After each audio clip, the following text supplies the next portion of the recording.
نحمده ونصلي ونسلم على سيدنا ومولانا محمد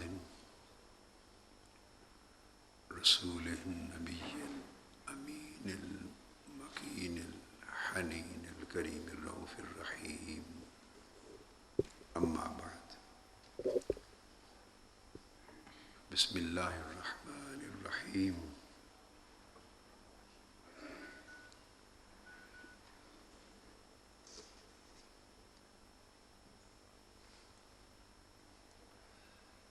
بسم الله تعالى وببركة سيدنا رسول الله صلى الله عليه وآله وسلم نبدأ قراءة الجامع الصحيح للبخاري ودرسه من كتاب الوضوء باب 41 رقم وهو باب استعمال فضل وضوء الناس. اسم الباب استعمال فضل وضوء الناس.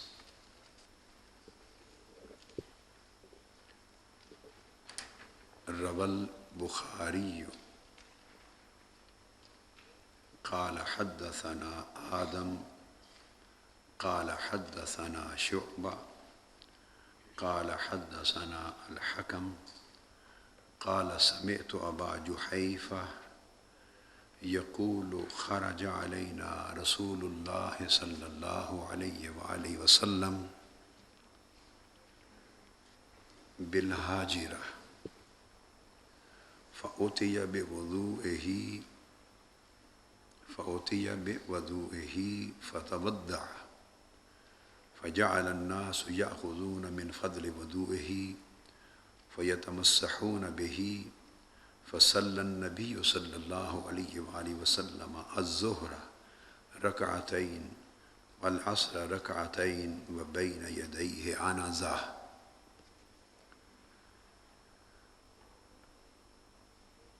اس حدیث میں حضور نبی اکرم صلی اللہ علیہ وآلہ وسلم کے وضو سے بچے ہوئے پانی سے تبرک حاصل کرنے کا اس بات ہوتا ہے. آپ اہل علم ہیں، آپ کو معلوم ہے کہ وضو واو پیش کے ساتھ ہو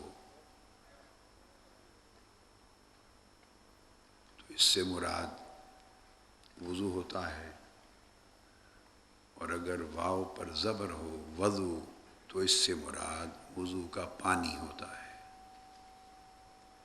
جو بچ جائے یا جو استعمال کے لیے ہو. تو فرمایا کہ آقا علیہ الصلوۃ والسلام ظہر کی نماز کے لیے تشریف لائے. آپ کے لیے فأوتي بوضوئه وضو کا پانی لایا گیا تو آپ نے اس میں سے وضو فرمایا، اور جو پانی بچ گیا لوگ اس کو لینے لگے اور حصول برکت کے لیے اپنے چہروں اور اپنے سینوں پر مسح کرنے لگے. تو اس سے پھر ثبوت ملا تبرک بے وضوء النبی صلی اللہ علیہ وآلہ وسلم.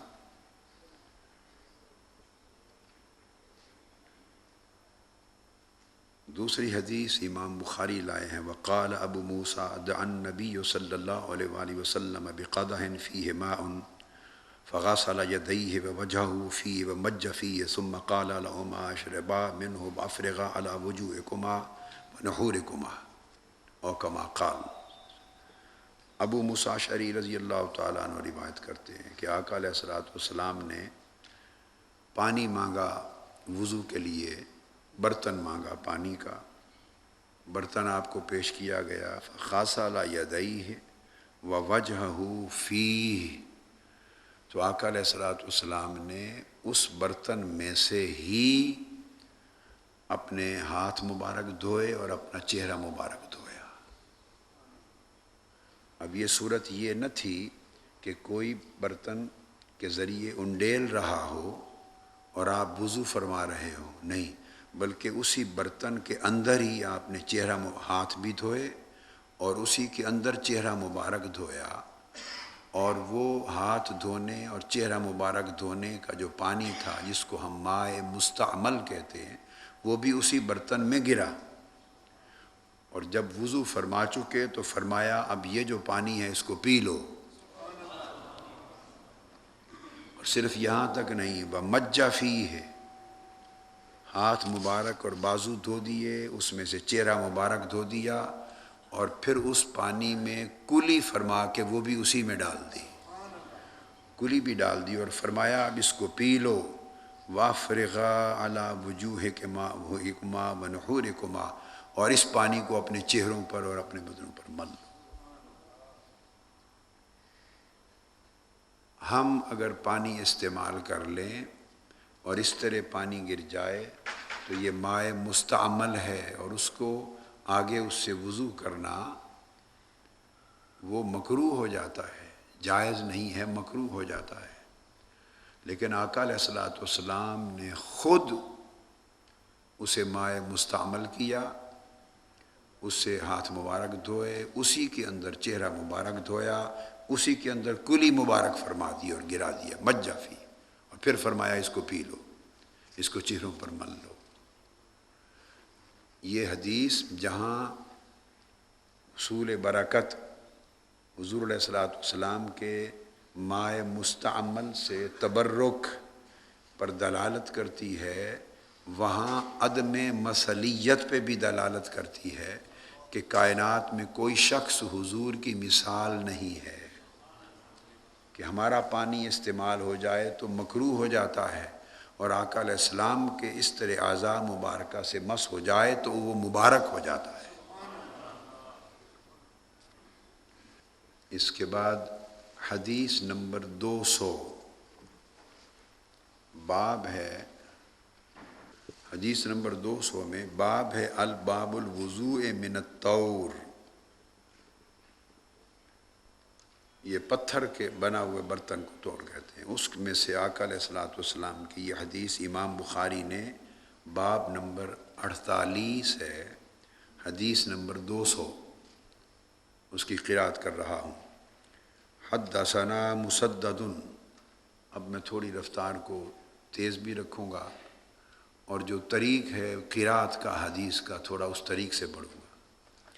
حدثنا مسدد قال حدثنا حماد عن ثابت عن انس ان النبي صلى الله عليه وسلم دعا بإناء من ماء فأتي بقدح رحراء فيه شيء من ماء فوضع أصابعه فيه، قال انس فجعلت انظر الى الماء ينبع من بين اصابعه، قال انس فحذرت من تودى ما بين 70 الى 80۔ روایت کرتے ہیں حضرت انس رضی اللہ تعالیٰ عنہ کہ آقا علیہ السلام نے پانی کا برتن منگوایا، اور وہ پانی کا برتن آپ کو پیش کر دیا گیا، اس میں آقا علیہ الصلوۃ والسلام نے اپنا ہاتھ مبارک اور اپنی انگلیاں ڈال دی۔ پانی کم تھا، صحابہ کرام کے لیے وضو کی ضرورت پورا کرنے کا پانی نہیں تھا، سو وہ وضو نہیں کر سکتے تھے، تو ایک برتن میں تھوڑا سا پانی ملا تو آقا علیہ الصلوۃ والسلام نے اس میں اپنی انگلیاں ڈال دیں، اور پھر حضرت انس رضی اللہ عنہ فرماتے ہیں فجعلت انظر الى الماء ينبع من بين اصابعه، اور میں آقا علیہ الصلوۃ والسلام کی انگلیوں کی طرف دیکھ رہا تھا، فرماتے ہیں کہ آپ کی انگلیوں کے درمیان سے پانی کے چشمے جاری ہو گئے، اور 70 سے لے کر 80 تک افراد تھے جنہوں نے اس تھوڑے سے برتن میں سے حضور کی انگلیوں مبارک کی فیض اور معجزہ کے ذریعے وضو کر لیا۔ یہاں سوال پیدا ہوتا ہے کہ وہ انگلیوں سے ہی پانی آقا علیہ الصلوۃ والسلام نے رواں فرمانا تھا، تو وہ تھوڑا سا پانی برتن میں کیوں منگوایا؟ ویسے انگلیاں ایسے فرما دیتے اور اسی سے پانی کے چشمے جاری ہو جاتے؟ جواب یہ ہے کہ ہاں، اگر ایسے انگلیاں ہوا میں رکھ دیتے تو ان سے بھی چشمے پانی کے جاری ہو جاتے، چونکہ چشمے تو اب بھی انہی انگلیوں سے ہی جاری ہوئے ہیں، خواہ وہ برتن میں تھیں یا برتن سے باہر ہوتی، مگر پانی میں ہاتھ اس لیے رکھا تاکہ عالم اسباب ہے، صحابہ کرام کو بتانا تھا کہ عالم اسباب کی تدبیر کو کبھی تم متروک نہ کرنا، ترک نہ کرنا، اسباب و تدبیر کو کبھی ترک نہ کرنا، مگر پانی تو اسی قدر تھا۔ جب ایسی احادیث پیش کی جائیں تو بعض اہل علم یہ جواب دیتے ہیں اور ان کے ذہن اس طرف جاتے ہیں، بھئی یہ تو معجزہ ہے، ایک ہی جملے میں ایسی ہزارہا یا سینکڑوں احادیث کا جواب دے دیتے ہیں کہ یہ تو معجزہ ہے۔ اب بات کو سمجھیں۔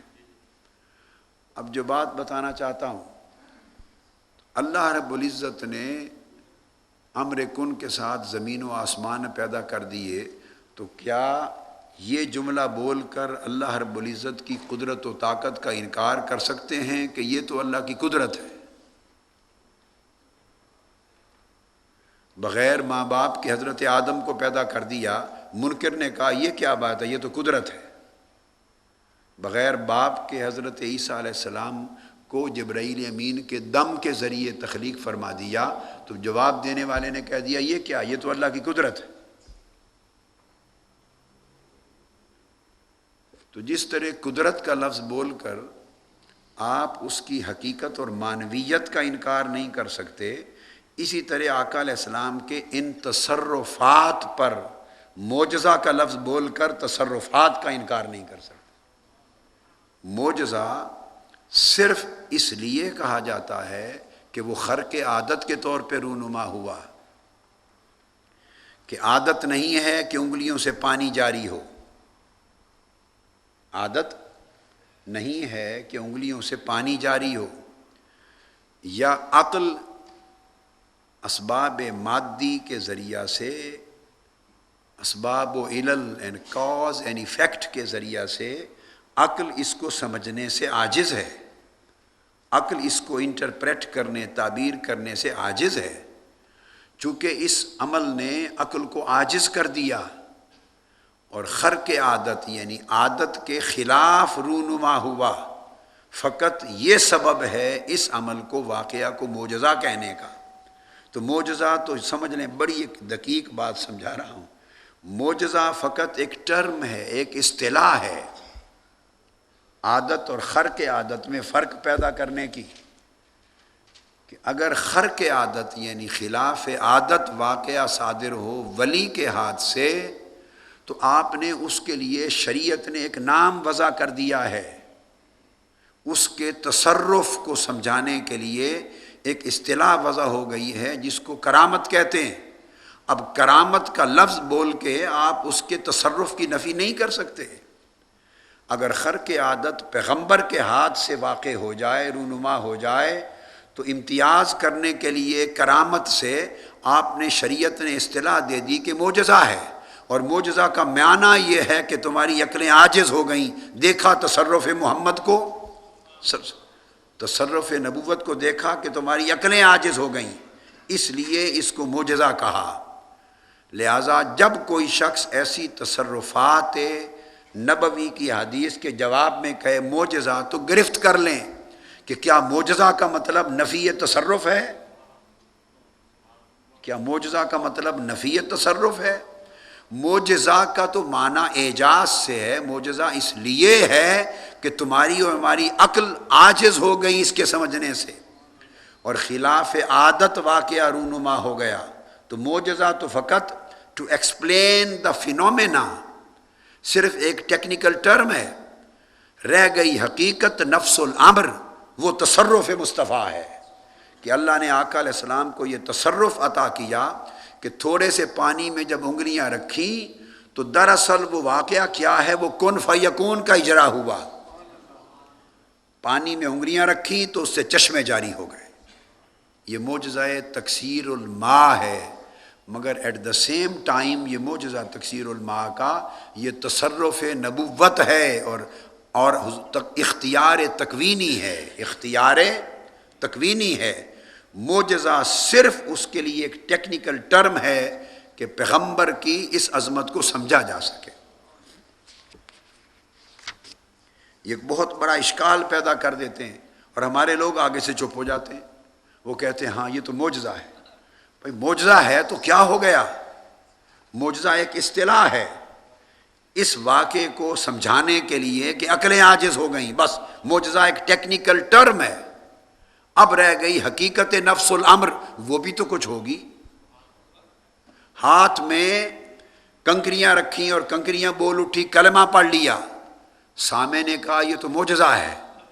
معجزہ صرف اس لیے کہ اس سے نبوت کی صداقت ثابت ہوئی، معجزہ صرف اس لیے کہ اس سے نبی کی صداقت ثابت ہوئی، عقلیں سمجھنے سے عاجز ہو گئیں اور نظام عادت کے خلاف واقعہ رونما ہو گیا۔ تو معجزہ کا ریلیونس صرف یہ ہے۔ اب قطع نظر اس سے واقعہ جو ہے اس کی کوئی حقیقت نفس الامر بھی تو ہوگی کہ یہ ہوا کیسے، ہونا تشریعی اختیار ہے یا تکوینی اختیار ہے یا نظام قدرت پر آقا علیہ السلام کا تصرف ہے، اور وہ جو تصرف واقع ہوا اس کو شرعاً معجزہ کی اصطلاح کے طور پہ یاد کیا گیا۔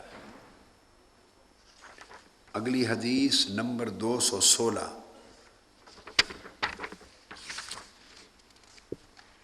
حدیث نمبر 216، باب نمبر 57، اور امام بخاری نے جو باب باندھا ہے اس کا عنوان ہے باب من الکبائر ان لا یستتر من بولہ، کہ اگر آپ بول کریں، پیشاب کریں اور اس کے چھینٹوں سے اپنے آپ کو نہ بچائیں، پیشاب کے چھینٹوں سے اپنے آپ کو نہ بچائیں تو یہ کبائر میں سے ہے، کبیرہ گناہوں میں سے ہے۔ امام بخاری اکثر، آپ کے ذہن میں بار بار سوال آئے گا کہ آگے جو حدیث ہے اس کی کئی جہتوں کی مناسبت عنوان الباب، ترجمۃ الباب سے نہیں ہے، تو اس سے کبھی بھی امام بخاری کے تراجم الابواب پر اعتراض نہیں وارد ہوتا، نہ ہونا چاہیے، نہ ذہنوں میں آنا چاہیے۔ وجہ میں نے آپ کو سمجھا دی کہ دراصل احادیث کو امام بخاری نے مرتب کیا، جہاں ایسا باب ملے گا وہ دراصل امام بخاری اجتہاد کے ذریعے احکام فقہ اور احکام شریعت کو واضح کرنا چاہتے ہیں۔ اس کتاب کا نام ہے الجامع الصحیح، مختصر نام الجامع۔ تو چونکہ جامع ہے اس لیے اس میں تفسیر بھی ہے، اس میں مناقب بھی ہیں، اس میں فضائل بھی ہیں، اس میں احکام فقہ اور احکام شریعت بھی ہیں، اس میں تاریخ بھی ہیں، اس میں رؤیا بھی ہے، منام اور تعبیرات بھی ہیں، اس میں جمیع فرائض بھی ہیں، اس میں معجزات بھی ہیں، اس میں اماکن اور کرامات بھی ہیں، ہر موضوع اس میں جمع ہے، اس لیے اس کو جامع کہتے ہیں۔ تو جہاں جہاں کسی حدیث سے کوئی مسئلہ فقہ کا، شریعت کا حکم ثابت ہوتا ہو تو امام بخاری نے ترجمۃ الباب یعنی اس چیپٹر کا عنوان اس حکم شریعت اور مسئلہ فقہ کے حوالے سے قائم فرمایا ہے۔ یہ مناسبت ہوتی ہے ترجمۃ الباب اور حدیث الباب کے مابین۔ اب آپ کے ذہن میں دوسرا سوال آئے گا، تو جو اندر کرامات بیان ہوئی، معجزات بیان ہوئے، تصرفات بیان ہوئے، کمالات بیان ہوئے، وسعت علم بیان ہوئی اور عقائد کے گوشے بیان ہوئے، ان کے اوپر ترجمۃ الباب مقرر کیوں نہیں کیا؟ جواب اس کا یہ ہے کہ ان تمام چیزوں پر اس زمانے میں کوئی اختلاف ہی نہ تھا، ہر ایک کا عقیدہ تھا۔ اس وقت کوئی فتنہ عقائد میں پیدا ہوا نہیں تھا کہ جس کے لیے خصوصی ابواب ان عنوانات سے قائم کرنا پڑتے۔ تو ضرورت اس وقت شریعت کو مرتب کرنے کی تھی، احکام کو مرتب کرنے کی تھی، فقہی ترتیب سے لوگوں کو مسائل سمجھانے کی تھی، اور ثانیاً اہل علم تھے، ہر کوئی اہل علم تھا، تو جو دیگر موضوعات حدیث میں آئے ہیں وہ پڑھ کے خود سمجھ لیتے تھے۔ اس وقت وہ انحصار تراجم الابواب پہ نہیں کرتے تھے اہل علم، وہ تو حدیث پڑھتے تھے اور حدیث کے سارے معانی ان پر کھل جاتے تھے. تو گویا تراجم الابواب امام بخاری نے احکام شریعت اور احکام فقہ کو اغلب اکثریت جو ہے وہ اس اصول کے اوپر قائم فرمائے. اب یہ حدیث ہے کہ پیشاب کے چھینٹوں سے خود کو نہ بچانا کبائر گناہ میں سے ہے. عن ابن عباس حدثنا عثمان قال حدثنا جرير عن منصور عن مجاهد عن ابن عباس قال مر النبي صلى الله عليه وسلم بحائط من حيطان المدينة يوم مكة وسمع صوت إنسانين يعذبان في قبورهما فقال النبي يعذبان وما يعذبان في كبير ثم قال بلى من كان أحدهما لا يستتر من بوله وكان الآخر يمشي بالنميمة ثم دعا بجريدة فكسرها كسرتين فبدا على كل قبر منهما كسرة وقيل له يا رسول الله لما فعلت هذا قال لعله أن يخفف عنهما لم يتيسا أو لم ييسا او كما قال. ابن عباس رضی اللہ تعالیٰ عنہ روایت کرتے ہیں کہ ہم آقا علیہ السلام کے ساتھ گزرے مدینہ یا مکہ کے باہر کسی جگہ سے، تو آپ نے قبروں میں سے بعض لوگوں کے عذاب سے چیخنے کی آواز سنی. اب پہلا مسئلہ عقیدے کا جو ظاہر ہوا اس لفظ فسامع صوت انسانین یعذبان فی قبورہما، جو پہلا عقیدے کا فرع ثابت ہوئی وہ یہ کہ حدیث پاک سے یہ بات طے شدہ ہے اور ثابت شدہ ہے اور یہ مسائل مسلمہ میں سے ہے کہ انسانوں کو قبر کے عذاب کی آواز نہیں آتی، اور آقا علیہ السلام انسان ہیں.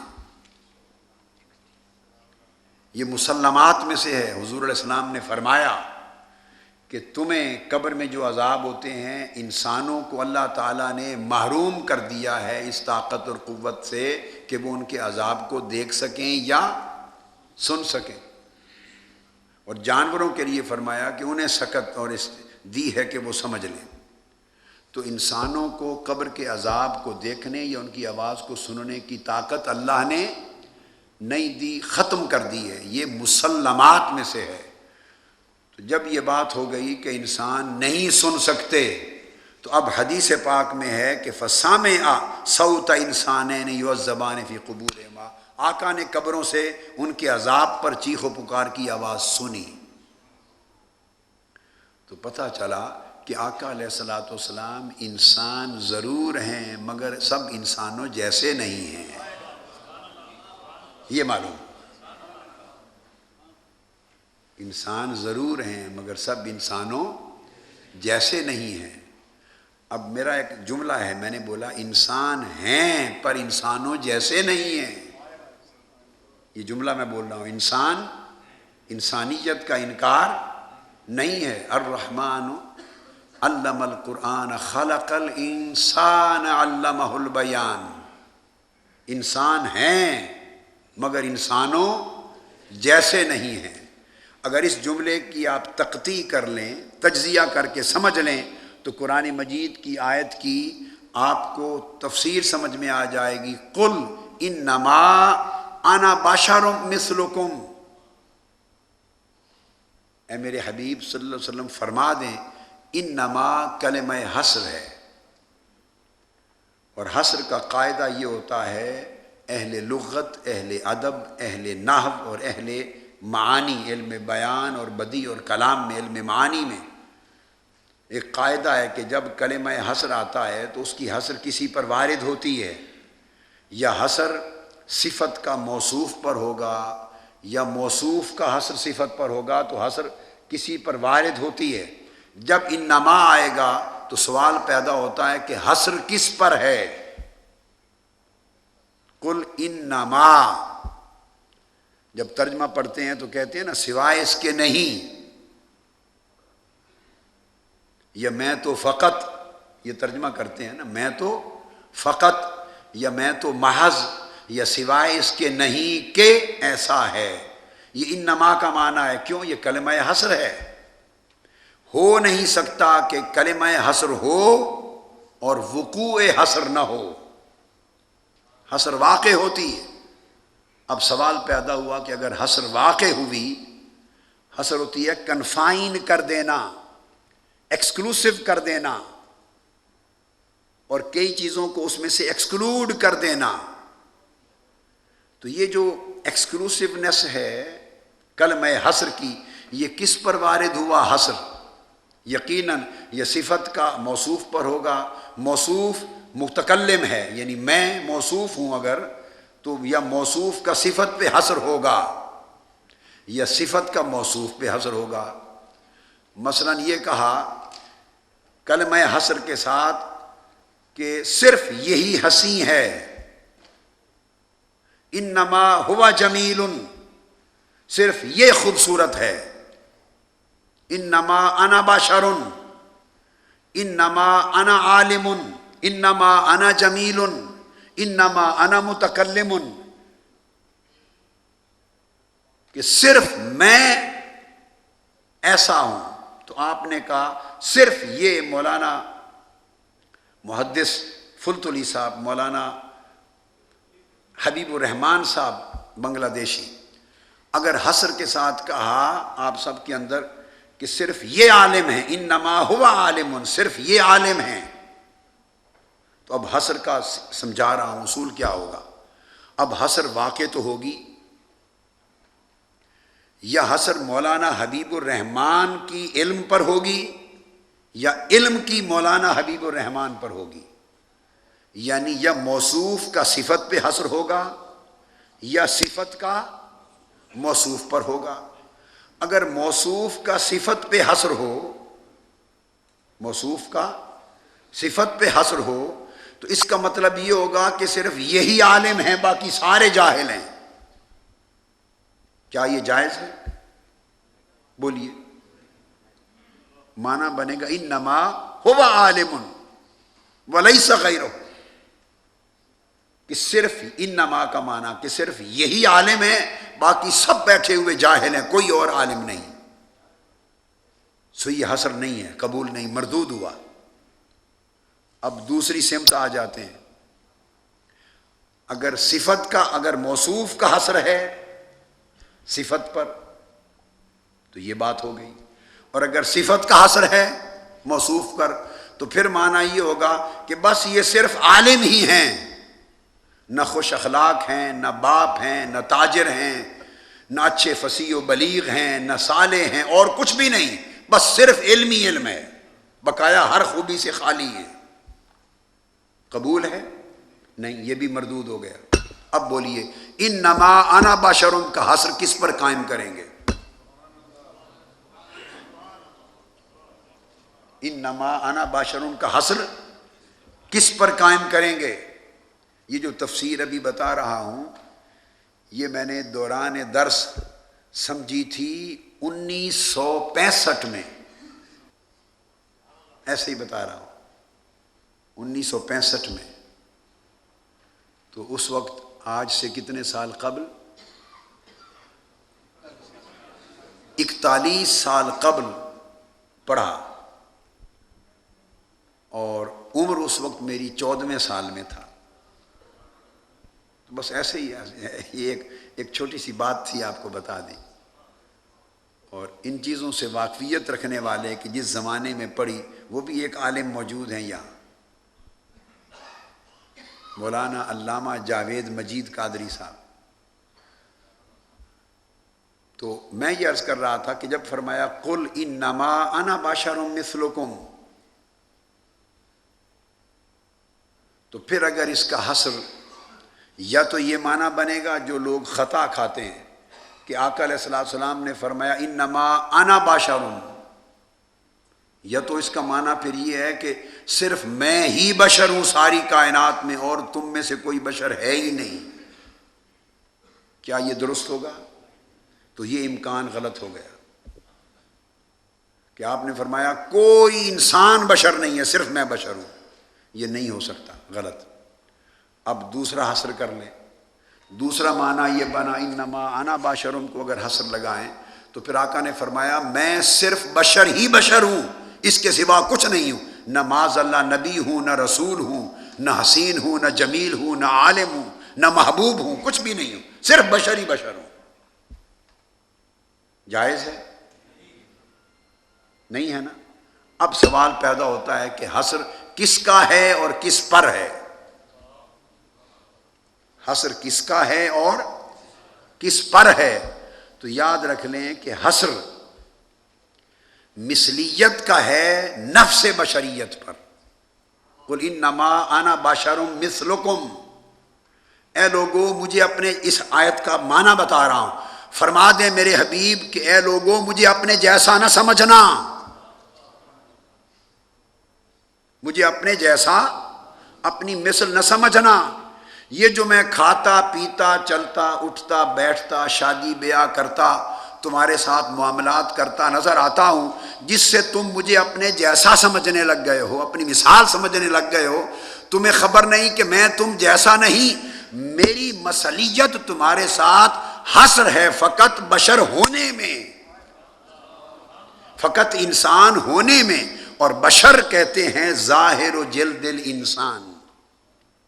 آپ لغت کی کوئی کتاب اٹھا کے دیکھ لیں، آپ لغت میں چھوٹی کتاب المنجد اٹھا لیں، القاموس اٹھا لیں، الصحاح اٹھا لیں، تہذیب اللغہ اٹھا لیں، لسان العرب اٹھا لیں، لغت کی میں شرط نہیں لگاتا، کوئی کتاب دنیا لغت کی اٹھا کے دیکھ لیں تو بشر کا معنی ہے ظاہر و جلد الانسان۔ یہ ظاہر کا لباس، انسان کی جلد لباس ہے۔ اللہ پاک نے انسانی جلد کو اس کی استخوان ڈھانچہ جسم کا لباس بنایا ہے، اس کو ظاہر و جلد الانسان کہتے ہیں۔ اور اس پر قرآن کی سند ہے، اس پر قرآن کی سند ہے۔ دوزخ کی آگ کی تعبیر کرتے ہوئے قرآن نے کہا لواحۃ للبشر، لواحۃ للبشر، کہ یہ انسانی جلدوں کو جلا دے گی۔ بشر اسی سے بشرا ہے چہرہ جو ظاہر دکھائی دے، اسی سے بشرا چہرہ جو ظاہر دکھائی دے۔ لواحۃ للبشر، یہ تمہاری جلدوں کو جلا دے گی۔ تو بشر ظاہر جلد کو ظاہر لباس کو کہتے ہیں۔ تو آقا علیہ السلام نے فرمایا مثلیت فقط میرے ظاہر لباس میں ہے کہ مجھے اپنے جیسا نہ سمجھنا، میں تمہاری مثل نہیں ہوں، یہ میرا چہرہ مورا ظاہر لباس تمہاری مثل ہے۔ فقط ظاہر لباس، ظاہر جلد، یہ ظاہر دکھائی دینا تمہاری مثل ہے۔ بس اس ایک ظاہر دکھائی دینے پر مغالطے میں نہ پڑ جانا، ورنہ میری ساری حقیقت کلیتاً ہمہ جہت تم سے مختلف ہے۔ اس لیے صحیح بخاری میں امام بخاری کثرت کے ساتھ صیام وصال کے باب میں، صیام وصال متصل روزے رکھنے کے باب میں احادیث لائے ہیں۔ جب صحابہ کرام نے بغیر افطار کے روزے رکھنے شروع کر دیے، کمزور ہو گئے، تو آقا علیہ السلام نے منع فرمایا اور کہا لست مثلکم۔ یہ حدیث متفق علیہ ہے اور تواتر کے ساتھ ہے، اور کثرت طرق اور کثرت روات کے ساتھ بخاری میں آئی ہے، مسلم میں آئی ہے، متفق علیہ حدیث۔ کثرت طرق، کثرت روات اور تواتر، یہ تمام شرائط، اور ان سے علم قطعی ثابت ہوتا ہے۔ حدیث متواتر سے علم قطعی ثابت ہوتا ہے، علم ظنی نہیں، علم قطعی ثابت ہوتا ہے۔ تو تفسیر القرآن بالحدیث، آقا نے فرمایا لست مثلکم، ادھر فرمایا انا بشر مثلکم۔ اب دو میں فرق ہے، ادھر لست انا مثلکم کہ میں تمہاری مثل نہیں ہوں، بشر تمہاری مثل ہے۔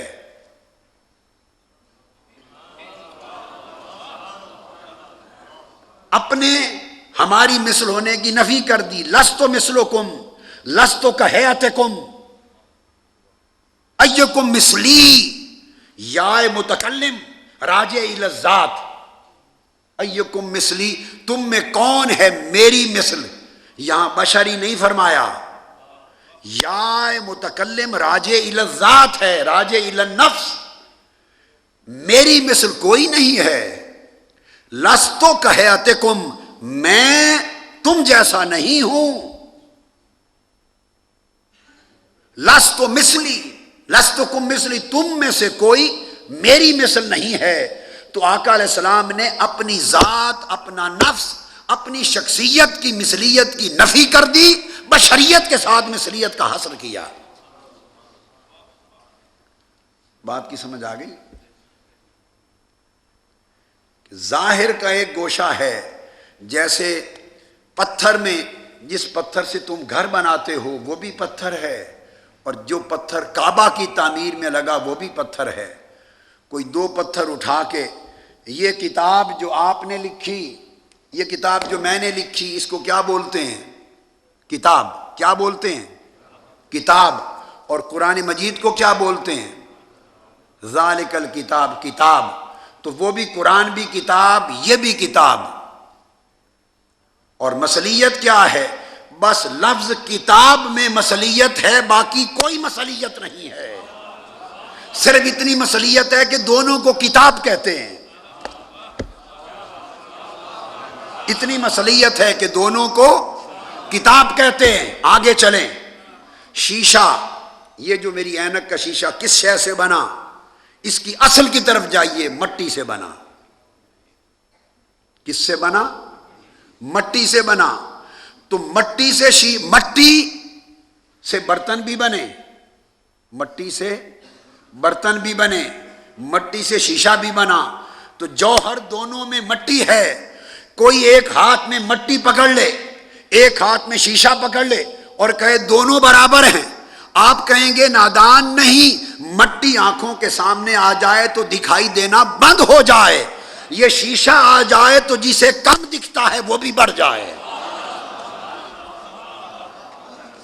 شیشہ آ جائے تو جسے کم دکھتا ہے وہ بھی بڑھ جائے، مٹی آنکھوں کے سامنے آ جائے تو جو دکھتا ہے وہ بھی دکھائی نہ دے۔ تو کیسے مسل ہو گئے؟ بس وہ جو نفس جوہر ہے کہ وہ بھی مٹی سے بنا برتن، اینک بھی مٹی سے بنی، اس نفس جوہر میں مثلیت ہے، باقی کوئی مثلیت نہیں ہے۔ آپ کو سمجھ آئی ہے بات کی؟ لوہا، آپ نے مٹی سے لوہا نکالا، لوہے سے تلوار بن گئی، لوہے سے بندوق بن گئی، لوہے سے بندوق بن گئی، تلوار بن گئی۔ اور اسی لوہے کو ریفائن کرتے کرتے اس سے کمپاس بھی بنا، اور یہ مقناطیس بھی بنا، اور اسی لوہے سے اور دنیا کے اعلیٰ المینک بھی بنا۔ تو کوئی کہے جی بھائی یہ لوہا خرید لو، دوسری طرف وہ لوہا ہے، اس کی قیمت لگی 10 ملین، اس کی قیمت لگی 1 پاؤنڈ۔ آپ نے کہا یہ بھی لوہا وہ بھی لوہا، تو یہ کیوں 1 پاؤنڈ کا وہ 10 ملین کا کیوں؟ اس نے کہا مثلیت اصل نفس جوہر میں تھی، بس لوہا ہونے میں مثلیت ہے۔ خدا کے بندے یہ کہاں اور وہ کہاں؟ پتھر ہونے میں مثلیت ہے ورنہ یہ کہاں اور وہ کہاں، مٹی ہونے میں مثلیت ہے ورنہ یہ کہاں اور وہ کہاں۔ یہ وہ جو نفس مثلیت ہے اس کا حصر کیا۔ یہ آقا علیہ السلام کی بشریت کو دلیل بنانے کی بجائے یہ تو نفی پر آیت وارد ہوئی ہے، یہ تو آیت نفی پر وارد ہوئی ہے، نفی مثلیت پر۔ نفی مثلیت پر قرآن کی دلیل ہی یہ آیت ہے۔ انما کہہ کر، انما نے انتفاع کر دیا، ان کل وجوہ المثلیہ، انتفاع ان کل وجوہ المثلیہ، کہ کسی شے میں اور تم ایک جیسے نہیں ہیں، فقط اتنے میں کہ مجھے بھی انسان کہتے ہیں تمہیں بھی انسان کہتے ہیں۔ تو اس سے ثابت ہوا کہ آقا علیہ الصلوۃ والسلام نفس بشریت اور نفس انسانیت ہے، من وجہ مثلیت ہے۔ کیا؟ من وجہ مثلیت ہے، بقیہ من کل الوجوہ الا جہۃ واحدہ، عدم مثلیت ہے۔ یہ معنی حصر ہے انما کا۔ اب وہ عدم مثلیت کی دلیل ہے کہ آقا علیہ الصلوۃ والسلام انسان ہو کر قبر کی آوازوں کو سنتے ہیں۔ پھر آگے تو آقا علیہ السلام نے فرمایا، صحابہ نے پوچھا یا رسول اللہ یہ کیوں ان پر عذاب ہو رہا ہے؟ آقا نے فرمایا ان میں سے ایک چغلی کیا کرتا تھا اور دوسرا پیشاب کرتا مگر کپڑوں کی حفاظت نہ کرتا، چھینٹے کپڑوں پہ پڑتے تھے، ناپاکی اور پاکی کا خیال نہ کرتا تھا، اس وجہ سے ان پر قبر کا عذاب ہو رہا ہے۔ تو آقا علیہ السلام نے فرمایا ثم دعا بجریدۃ، تو آقا علیہ السلام نے فرمایا کہ پھر ایک کھجور لاؤ، تو کھجور کی ٹہنی لائی گئی، فکسرھا کسرتین، تو آقا علیہ السلام نے اس کے دو ٹکڑے کر دیے، فوضع علی کل قبر منہما کسرہ، پھر دو ٹکڑے کر کے تر کھجور کی دو ٹہنیوں کو دونوں قبروں کے اوپر رکھ دیا، اور فرمایا جب تک یہ خشک نہ ہوں گی ان کے عذاب میں تخفیف ہو جائے گی۔ اس پر محدثین نے اس سے قبور کے اوپر اختلاف علماء میں دیکھیے، یہ اصول نہیں ہیں، یہ عقائد کے فروع ہیں۔ کوئی اگر قبر کے اوپر پھول نہ چڑھائے اور ٹہنیاں نہ رکھے، یہ بھی تھوڑی سی اصلاح بھی کرتا جاؤں نا، اصلاح بھی ہونی چاہیے۔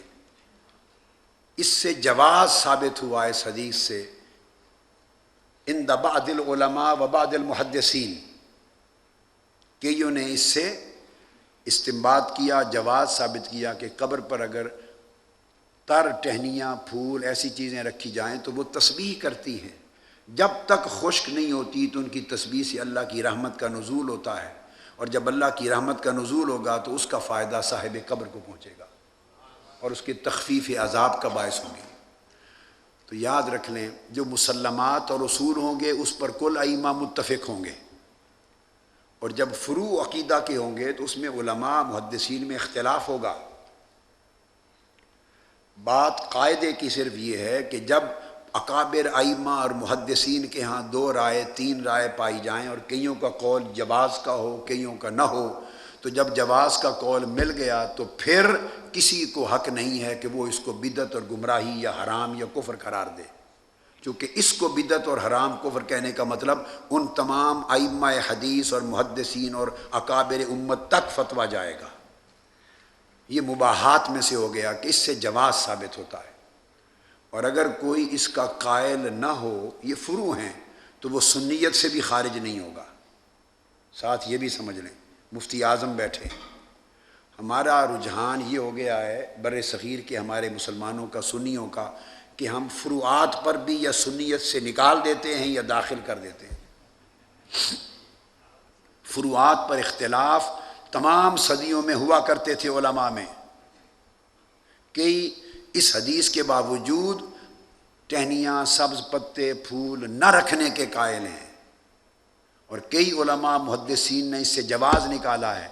تو میں جو بات نکتہ علمی سمجھا رہا ہوں، جب عند العلماء عند المحدثین عند الفقہاء دو قول ہوں تو دونوں گھر جس کو بھی اپنا رہے ہوں وہ درست ہے، اس کا مطلب ہے شریعت میں گنجائش ہے۔ تو ایک گنجائش کو مانتا ہے، میں مانتا ہوں، آپ مانتے ہیں، تو کسی کو یہ حق نہیں ہوگا کہ اس کو گمراہی کہے، کیونکہ پھر ائمہ حدیث گمراہ بنیں گے، اکابر پہ حرف آئے گا۔ اور اگر کوئی کہے کہ نہیں اس سے جواز نہیں بنتا، یہ آقا علیہ السلام کے ساتھ خاص تھا، خصائص محمدی میں سے ہے، کوئی کہے ہم نہیں رکھتے، تو اس سے وہ اتنی بات سے سنیت سے بھی خارج نہیں ہوگا۔ یہ دونوں سمت گنجائش رکھا کریں، اگر اتنی توسع علم میں آ جائے، یہ توسع ائمہ کے ہاں ہوا کرتی تھی، تو پھر بہت سے جھگڑے ختم ہو جاتے۔ فقط امور مباحات پر، امور مستحسنات پر، امور مستحبات پر اور امور مباحات پر سنی غیر سنی، کافر غیر کافر کے فتوے نہیں لگاتے، یہ ظلم ہے علم پر۔ 1970 کی بات ہے، 1970 کی بات ہے، یعنی 30 آج سے 35 سال قبل۔ اس زمانے جب پڑھ کے فارغ ہوئے، دورہ حدیث کر کے جب فارغ ہوئے، تو ابتدائی پھر یہ جو کتابیں ہیں کتب ہیں، ان کا پڑھ کے ان کا مزاج مناظرانہ ہوتا ہے، اور مناظرانہ مزاج علماء کے پاس بیٹھنے سے کبھی نہیں ٹوٹتا، یہ پھر صوفیاء کے پاس ٹوٹتا ہے، کیونکہ تمام کتب کا مزاج یہ ہوتا ہے کہ عندنا ہاکذا و عند شافعیہ ہاکذا و قال مالکیہ ہاکذا و عند الحنابلہ ہاکذا، موازنے ہی ہوتے ہیں، مقابلے ہوتے ہیں، دلائل ہوتے ہیں، تو مزاج بن جاتا ہے۔ تو میں نے اسے بات اس لیے عرض کی کہ اب نہیں ہے میرا یہ مزاج، اب نہیں، بلکہ کوئی پچھلے 25 سال سے ختم ہو چکا یہ مزاج، 25 سال سے۔ تو 1970 میں میرا ایک مناظرہ ہوا ایک مولانا صاحب سے تقبیل وہامین کے موضوع پر، آقا علیہ السلام کے اسم پاک پر انگوٹھے چوم کر آنکھوں پہ رکھنا اور درود پاک پڑھنا، اس موضوع پر 1970 میں 8 گھنٹے وہ مناظرہ ہوا، جنگ کی بات ہے۔ تو میری عادت تھی اس زمانے اگر کوئی موضوع ہوا تو میں، جو منصف جج تھے 3، اور تینوں علماء جو جج تھے وہ علماء دیوبند میں سے تھے، منصف تینوں علماء دیوبند میں سے تھے، جوانی کا دور تھا اور زور تھا، تو کوئی منصف ہو جائے کسی عقیدے کا پرواہ نہیں کرتا تھا، میں سمجھتا تھا انشاءاللہ وہ فیصلہ غلط کر ہی نہیں سکتا، ہم جکڑ لیں گے اس کو، ایک جوانی کا دور تھا۔ تو تینوں علماء دیوبند میں سے میرے احباب نے کہا یہ نہ کریں، وہ تو فیصلہ دے دیں گے۔ میں نے کہا سارا کچھ میدان میں ہونا ہے، فیصلہ کیسے دیں گے؟ تو میں نے کہا کہ جو مناظر تھے مولانا، یہ بھی اپنا عقیدہ لکھ کر کاغذ پر دے دیں کہ کیا ثابت کریں گے تقبیل وہامین پر انگوٹھے، میں بھی لکھ کر دے دیتا ہوں، اور سامعین کو دونوں کے عقیدے کاغذ کھول کے پڑھ کے سنا دیے جائیں، بتا دیے جائیں، پھر ہم دونوں اپنے لکھے کو ثابت کرنے کے پابند ہوں گے، پھر رتی بھی دائیں بائیں ہٹنے نہیں دوں گا۔ یہ رشیدیہ وغیرہ جیسی کتابوں کے زمانے کی باتیں ہیں پرانی۔ تو انہوں نے لکھ کے دے دیا، وہ عالم دین تھے، اور علماء دین میں جوش بہت ہوتا ہے، یہ جوش کم ہوتا ہے صوفیاء کے پاس جا کر، وہ ٹھنڈا کر دیتے ہیں، ہائے ہائے وہ ٹھنڈا کر دیتے ہیں۔ اس لیے امام بخاری بھی صوفی تھے، ارے جو حضور کے منہ مبارک کو عمر بھر لباس میں رکھ کے پھرتا رہے وہ صوفی نہیں تو اور کیا ہے، اور اپنی حدیث کی کتاب کی تکمیل قبر رسول کے پاس بیٹھ کے کرے وہ صوفی نہیں تو اور کیا ہے۔ اور یہ سب اولیاء اللہ کی مجلسوں میں بیٹھنے والے تھے۔ امام اعظم ابو حنیفہ صوفی تھے، یہ میرا موضوع نہیں، یہ موضوع ہوتا تو میں اس کے اوپر آپ کو کثرت کے ساتھ کتب کے انبار لگا دیتا جس میں درج ہے۔ امام مالک صوفی تھے، امام شافعی صوفی تھے، امام احمد بن حنبل صوفی تھے۔ تو میں یہ عرض کر رہا تھا، تو دونوں نے لکھ دیا، جب پڑھ کے سنایا گیا اپنی اپنی چٹ، تو انہوں نے لکھا تھا کہ انگوٹھے چوم کے آنکھوں پہ رکھنا بدعت ہے، حرام ہے، جو ایسا کرے وہ جہنمی ہے، اس کا کوئی عمل قبول نہیں، وہ دوزخ میں جائے گا۔ جوش غصے میں یہ ساری عبارت لکھ دی۔ میں نے کہا مولانا پابند ہیں، یہ لکھا ایک ایک لفظ ثابت کریں گے۔ اب میری چٹ نکالی، سنیں غور سے عقیدہ کیا ہے۔ ہم افراط اور تفریط کا شکار ہو گئے ہیں، جب تک اس میں سے افراط و تفریط سے نہیں نکلیں گے اور صحت عقیدہ کی اور اعتدال پر نہیں آئیں گے، صحت کے ساتھ عقیدہ صحیح معلوم ہو، صحت فہم ہو، تیقن ہو، دلائل ہو اور اعتدال ہو۔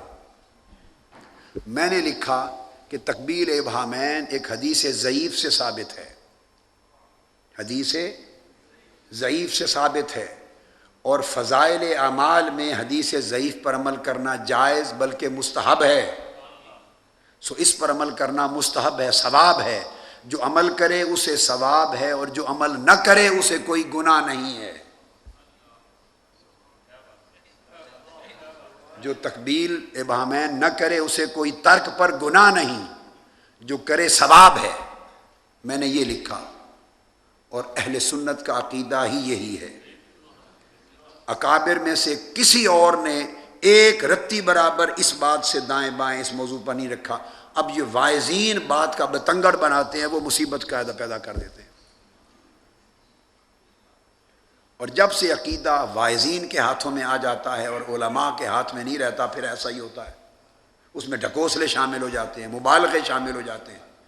جب منصفین جو چیف جج تھے مولانا رشید احمد دارالعلوم دیوبند کے فارغ التحصیل تھے، وہ چیف جج تھے مولانا سید رشید احمد، ان کو ارب الہند کہتے تھے، بے معنی سا اصطلاح ہے مگر اتنے فاضل تھے کہ ان کو جنگ میں ارب الہند کہتے تھے، ارب الہند، ہند کا عرب۔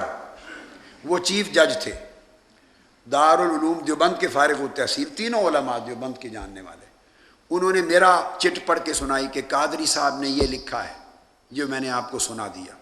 جب یہ سنایا تو وہ جو مناظر مولانا صاحب تھے وہ تو گرج اٹھے، کھڑے ہو گئے، تڑپ اٹھے۔ انہوں نے کہا یہ کیا ہوا، یہ کیا ہے؟ میں نے کہا یہی عقیدہ ہے، عقیدہ ہی یہی ہے۔ میں نے کہا اس سے مختلف اعلیٰ حضرت مولانا شاہ احمد رضا کا بھی عقیدہ اس سے مختلف نہیں ہے رحمۃ اللہ تعالی علیہ، عقیدہ یہی ہے۔ اب تم جو کچھ کہتے ہو وہ جھوٹا منسوب کرتے ہو، الزام لگاتے ہو، تو میں آپ کی تہمت کو قبول کروں، جو اصل عقیدہ ہے اسے بیان کروں۔ بس جب یہ دونوں چیٹیں پڑھی آپ سمجھے کہ وہ مناظرہ اسی بات پہ ہی ہار گئے کہ جو کچھ انہوں نے لکھا تھا وہ دنیا کی حساب سے ثابت نہیں ہو سکتا، اور جو میں نے لکھا تھا وہ میں نے سینکڑوں کتابوں سے اس کے ثبوت دے دی۔ اب انہوں نے کل کیا کہنا تھا، کل 8 گھنٹے کی بحث میں حدیث کو ضعیف ثابت کرنا تھا۔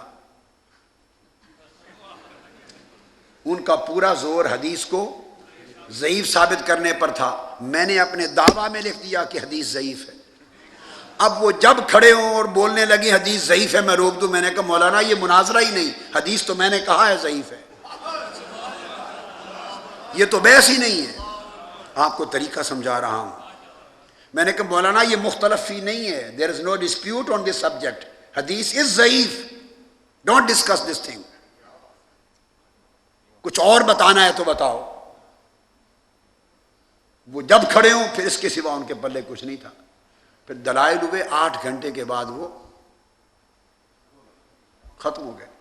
اور پھر تینوں منصفین جو تھے جج صاحبان، یہ 1970 کی بات بتا رہا ہوں، میں نوجوان تھا اس وقت، میری عمر تھی 29 سال، جی 51 کی پیدائش ہے نا، 60 اور 19 سال، کیا ہاں 19 سال عمر تھی، 19 سال عمر تھی میری اس وقت۔ تو مولانا جو 3 جج تھے انہوں نے اعلان کیا کہ یہ مولانا فیروز احمد صاحب شکست کھا گئے، ناکام ہو گئے، ہار گئے۔ قادری صاحب نے مناظرہ جیت لیا اور اپنا عقیدہ ثابت کر لیا دلائل قویہ کے ساتھ، مگر آخر پہ ایک جملہ لکھا انہوں نے، وہ سنایا، چونکہ عقیدہ بھی انہوں نے اپنا بچانا تھا، مسلک۔ انہوں نے کہا قادری صاحب مناظرہ جیت گئے، کوئی شک نہیں، قوی دلائل کے ساتھ، لیکن ان کی جیت اور ان مولانا صاحب کی شکست کا غالباً سبب یہ ہے کہ دونوں میں علمی تفاوت بہت زیادہ تھا، یہ جوڑ نہیں تھا۔ یہ بیوقوف ہے مولوی صاحب، انہوں نے ان کو چیلنج کر دیا، ان کو سمجھ نہیں تھی کہ کس بلا کے گلے پڑ رہا ہوں، تو یہ جوڑ نہیں تھا۔ اگر قادری صاحب کی ٹکر کا کوئی عالم ہوتا تو معلوم نہیں نتیجہ کیا نکلتا۔ میں وہیں کھڑا ہو گیا، میں نے کہا اب نہیں نکلیں گے، اب ٹکر کا عالم لائیں، اس سے مناظرہ کرتا ہوں۔ استغفر اللہ العظیم۔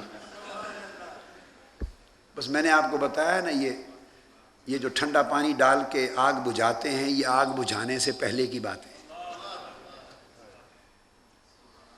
تو انہوں نے کہا مولانا مرحوفوت ہو گئے، مولانا غلام اللہ خان صاحب سے مناظرہ کروائیں گے۔ وہ عمر رسیدہ پرانے مناظرین میں سے تھے، تو میں تو 19 سال کا نوجوان تھا، میں نے قبول کر لیا، پھر ان کے ساتھ مناظرہ مقرر ہو گیا، میرا تاریخ مقرر ہو گئی۔ خیر اتفاق ہے کہ وہ مقرر تاریخ کل علماء ٹوبہ، فیصل آباد، گردنما، سرگودا تک جمع ہو گئے تھے، کثیر تعداد رات کو جمع ہو گئی، شرائط طے ہو گئی، ان کے نائبین نے اتفاق ہوا کہ وہ نہیں آ سکے، وہ نہیں آ سکے۔ اب میری جگہ کوئی اور ہوتا تو وہ ڈھول بجواتا، وہ کہتا کہ بھاگ گئے، میں یہ نہیں کہتا، میں نوجوان تھا، وہ کافی عمر رسیدہ مشاط مناظر تھے، تو وہ کسی مجبوری کی وجہ سے نہیں آ سکے ہوں گے بس، مگر وہ آئے نہیں، کوئی مجبوری ہو گئی ہوگی، ہماری طبیعت اس طرح کی ہے۔ تو سمجھانا مقصود ہمیشہ یاد رکھ لیں کہ کبھی اصل عقیدہ سے، اصل عقیدہ اسلاف کا ہے، متقدمین کا، متاخرین کا، اسلاف کا، ائمہ کا، اکابر کا، اور قرآن اور حدیث پر مبنی، اس کے ساتھ حدود صحت کی متعین کریں، اور دائیں بائیں نہ جائیں، نہ افراد کی طرف جائیں نہ تفرید کی طرف۔ کچھ لوگ افراد کا شکار ہو گئے، کچھ تفرید کا شکار ہو گئے۔ اس کے بعد آگے حدیث نمبر، اب چونکہ جس ترتیب سے چل رہا تھا میں عقائد پر صحیح بخاری کی تقریباً 1000 احادیث نکالی ہیں جو صرف عقائد پر ہیں اسی طرح کی، اور کل حدیثیں بخاری کی بغیر تکرار کے 2513 ہیں، اور یہ پوری فہرست ہے صرف 1000 احادیث کی جو صحیح بخاری کی میں نے نکالی ہے۔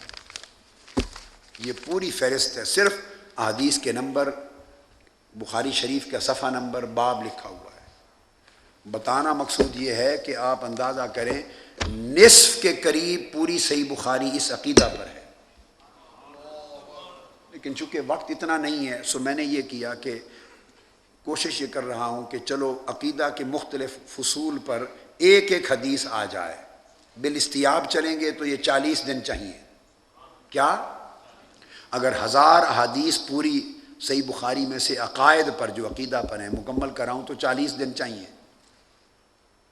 مگر اب میں نے سوچا وقت کم ہے، لہٰذا ایک ایک حدیث اس عقیدے کی مختلف فرع کے اور اصول کے ساتھ تعلق رکھنے والی کم سے کم چند ایک اہم چیزیں آ جائیں جتنی ہو سکے۔ اب آگے چلیں، کتاب التیمم، حدیث نمبر 335، کتاب التیمم، اس کا باب اول، اور اس باب کو امام بخاری نے نام نہیں دیا، کبھی کبھی ترجمۃ الباب قائم نہیں فرماتے، صرف بابن لکھتے ہیں، پہلا باب، حدیث نمبر 335۔ جیسا کہ میں نے عرض کیا کہ اب حدیث کو میں تیز پڑھوں گا قرات کے طریق پر تاکہ وقت بچے۔ حدثنا محمد بن سنان قال حدثنا شيم قال حدثني سيد بن نضر قال اخبرنا شيم قال اخبرنا سيار قال حدثنا يزيد هو ابن صهيب الفقير قال اخبرنا جابر بن عبد الله ان النبي صلى الله عليه وسلم قال اوتيت خمسا لم يؤتهن احد قبلي نصرت بالرعب مسيرة شهر وجعلت لي الارض مسجدا وطهورا فيما رجل من امتي ادركت الصلاة فليصلي وحلت لي المغانم ولا تحل لاحد قبلي واوتيت الشفاعة وكان النبي يبعث الى قومه خاصة وبعثت الى الناس عامة، او كما قال۔ یہ حدیث خصائص محمدی صلی اللہ علیہ وسلم پر دلالت کرتی ہے، خصائص محمدی پر، اور آقا علیہ السلام نے فرمایا کہ اس میں مجھے 5 خصائص ایسے عطا کیے گئے ہیں، خصائص بے شمار ہیں۔ اگر آپ نے خصائص محمدی کو صرف پڑھنا ہو تو پوری کتاب اتنی ضخامت کے ساتھ میں نے خصائص مصطفیٰ پہ لکھی، اور کل احادیث حتی الوسع جمع کر دی۔ یہ پوری کتاب صرف خصائص مصطفیٰ پر ہے، 457 صفحات ہیں، سوائے خصائص کے کسی اور موضوع کو ٹچ نہیں کیا۔ اسی طرح اتنی ہی کتاب شمائل مصطفیٰ پر ہے، اتنی ضخیم کتاب 450-500 صفحات کی اسماء مصطفیٰ پر ہے۔ تو اس طرح الگ الگ تو خصائص میں سے ایک ہے۔ آقا علیہ السلام نے فرمایا، جابر بن عبداللہ رضی اللہ تعالیٰ عنہ راوی ہیں کہ مجھے 5 چیزیں ایسی عطا کی گئیں کہ مجھ سے پہلے کسی نبی کو عطا نہ ہوئی تھی،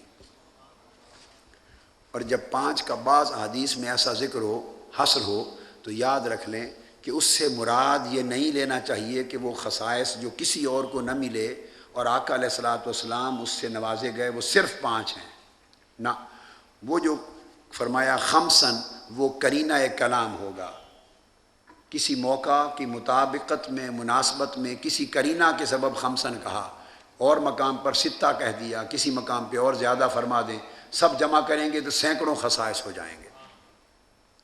یہ جو قرینہ کلام ہے، کیا؟ اس کی ایک مثال دیتا ہوں، حوالہ نوٹ کر لیں۔ مولانا اشرف علی صاحب تھانوی اکابر علماء دیوبند میں سے ہیں، ان کی کتاب ہے نشر الطیب۔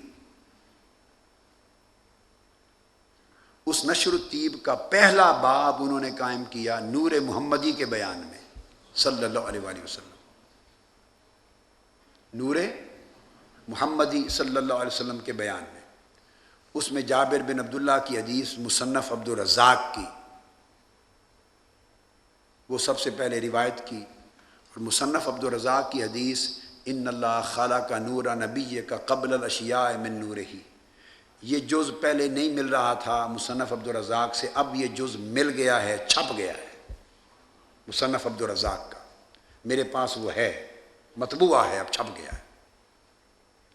پہلے لوگ کہتے تھے کہ یہ مصنف عبدالرزاق میں ہے نہیں.